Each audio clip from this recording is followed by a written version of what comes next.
Hey James, how you doing today? Good, Mark. How are you, man? Appreciate you doing this. Hey, can you take us through kind of where you guys are progress wise in the preseason, and how does it going into a game week, and how does that maybe compare to where you'd ordinarily be in a regular? Are there things you haven't been able to do? Have you had to adjust? Can you take us through that a little bit? Yeah, I think it's really very similar, to be honest with you. We've gotten into a good routine now.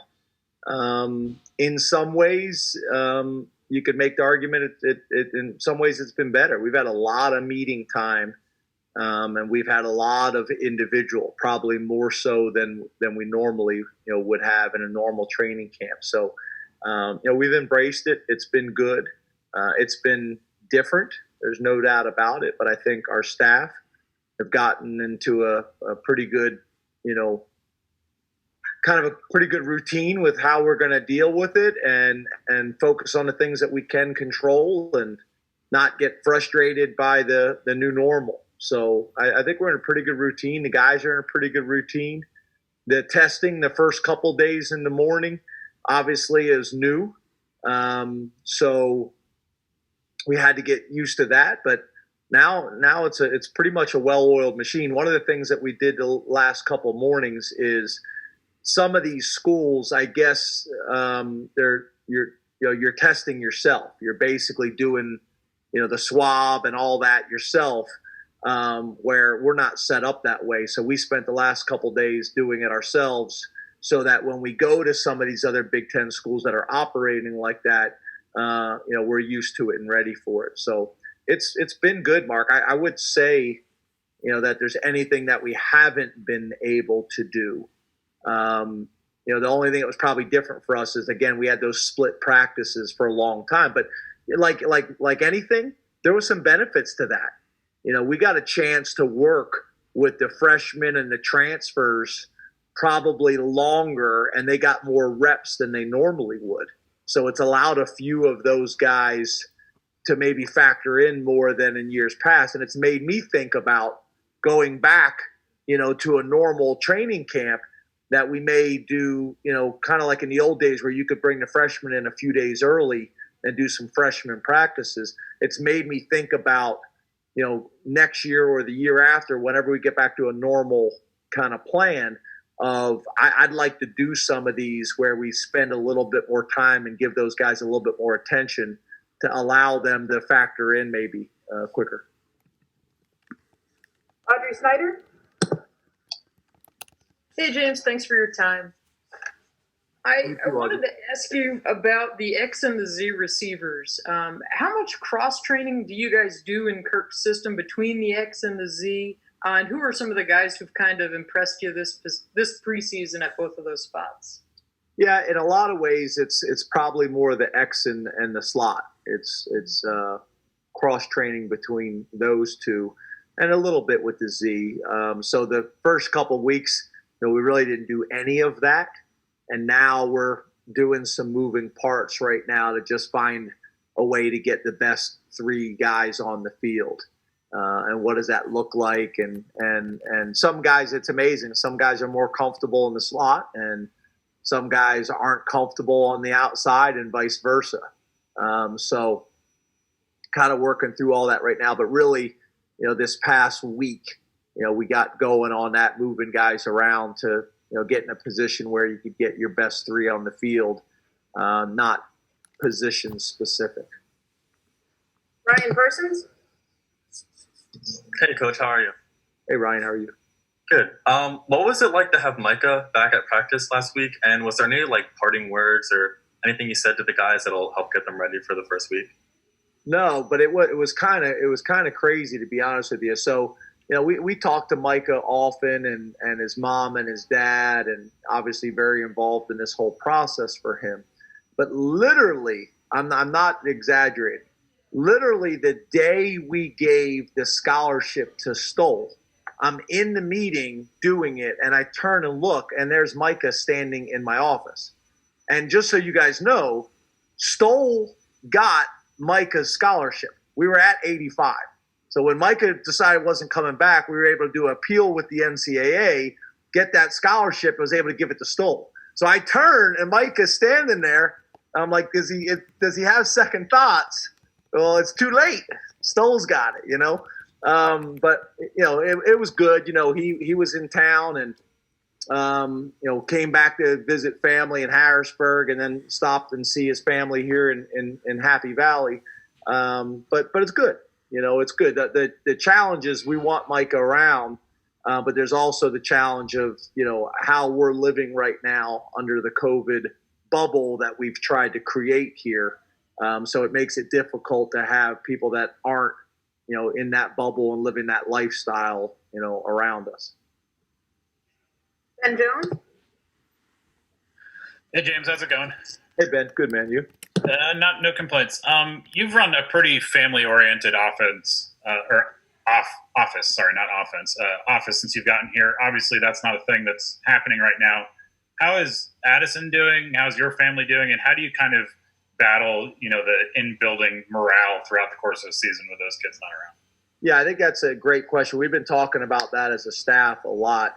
We've had some issues as our families. It's been hard on our wives. It's been hard on the kids because you guys have been around. You see how often our families are at practice, the wives and the kids, and we're not getting any of that. I feel bad for the new staff. The new staff and the new players are having a very different Penn State experience than normal. John Scott, I haven't even met, his wife face to face. I haven't even met his children face to face. He's got a son that's here playing at State College, and he would be at practice. I haven't even met him. So it's different. And, we're having challenges and issues. I'm having challenges and issues with it with my wife and kids. I think you're right. We got a pretty good kind of way of going about our business around here and including our families as much as possible. And even stuff like bringing the freshmen home to my house for dinner or bringing a position group to my house for dinner. We've just had less of that, so there's always that balance that, major college football is a lot of hard work, but you want to make sure that you're having fun with it too, and finding that balance. And it's been difficult, so there's been more, things that we've had to work through, Ben, just things that have come up that I think is there's a direct correlation to COVID and how we're living right now. Dave and Jerry? Hey, James, how are you? Good, Dave. How are you? Good. Has the decision been made yet? Which player will wear number 0? Which special teams player? And if not, which players are being discussed for that? Yeah, so just like the video said, it's going to be, who we feel is the most valuable, special teams guy, not only from a production standpoint, but also from a culture perspective as well. So, that'll be, mainly a Joe Lorig and Eric Raisbeck, decision. But obviously, our entire staff is hands-on in special teams, and we'll all have a voice in that as well. But that has not been decided or announced yet, but we'll be doing it soon, obviously, because we're about to get into game week. So we want to get, stuff like that, put behind us. But we'll announce that to the team first. I always want the team to know those things first, and then obviously we'll announce those things publicly. Joe Giuliano? Hi, James. How are you? Good, Joe. How are you, buddy? Good, thank you. About an hour ago, they announced that Nick Saban had tested positive for COVID. Florida's game against LSU has been postponed because of cases. Cases are going up everywhere. I wonder how worrisome it is for you to keep everybody, safe, coaches, staff, players, and just how worrisome it is maybe when you start playing against other people, worrying about them policing themselves with the same vigor as you guys are. Yeah, so, it's what we try to do is we try to learn as much as we can by listening to, Wayne Sebastianelli and Andy Mutton and Dr. Billy and, all the people that have been fantastic. We try to learn from their conversations with their friends at other schools. We try to, we show examples to our team all the time about professional athletes and leagues that have had challenges, specific schools that have had challenges and issues. One of the issues that we've heard has been a problem is when you go play an away game and the non-travel guys stay behind, those guys being disciplined on a weekend where we're all out of town and they're disappointed that they're not traveling with us. We have heard that's been a problem at other schools, and I can understand why. So we literally just talked about that after practice. It's the coaches. It's me walking around the office and making sure everybody's got their masks on all day long. And we've gotten to a point really where I sit in my office sometimes. You guys are probably similar. Sit in my office sometimes and I got my mask on. And I don't need to have my mask on. I'm in there by myself, and the only reason I know is because my glasses fog up. So if any of you guys can come up with a way to help with that, that's my issue. At practice the other day, I kind of lost my stuff and was screaming, and I couldn't even see who I was screaming at because my glasses are all fogged up and I look like an idiot. But I just think what we're just trying to do, Joe, I said to him today after practice, I said, guys, please, we can't get, complacent with this. We can't get casual with this, because as soon as you do, it gets you. And I said, you can't allow me keep telling these stories every day in the team meeting and then after practice, and you just kind of start to tune me out. One of the things we talked about that we've been told from friends in the NFL was soon as everyday testing started, kind of people felt like that was kind of like that covered everything. We're getting tested every single day, and it's just another layer of protection. So, I drive everybody crazy. I'm the nag all day long in the office. I'm the nag all day long at practice, and then I get mad at the other personnel on the field because I need some help, of making sure that we're all doing it. Yeah, Joe, obviously as soon as we made this decision to play college football, and, we knew there was going to be definite challenges that came with it. And just as much of challenges, there was going to have to be significant sacrifices made, and there was going to have to be significant discipline shown by everybody.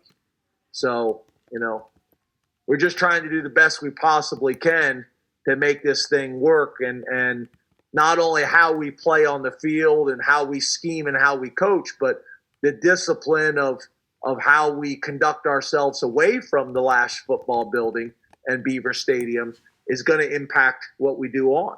Because, one of the things I've tried to say to him, Joe, is, and I know these are long answers, I'm sorry, but one of the things I try to say to him, Joe, is like, so Dr. Wayne Sebastianelli works in a hospital every single day.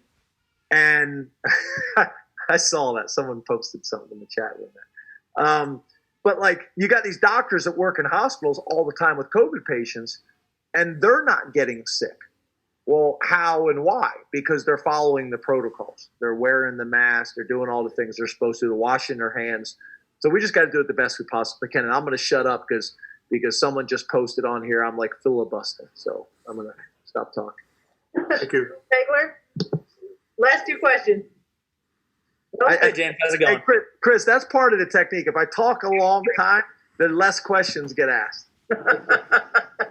Well, you should learn that after this many years of being a head coach, right? How's it going, James? Good, Will. Sorry about that. No problem. All good. So how would you assess Jaquan Brisker's development, during this long offseason and entering his second season here at Penn State?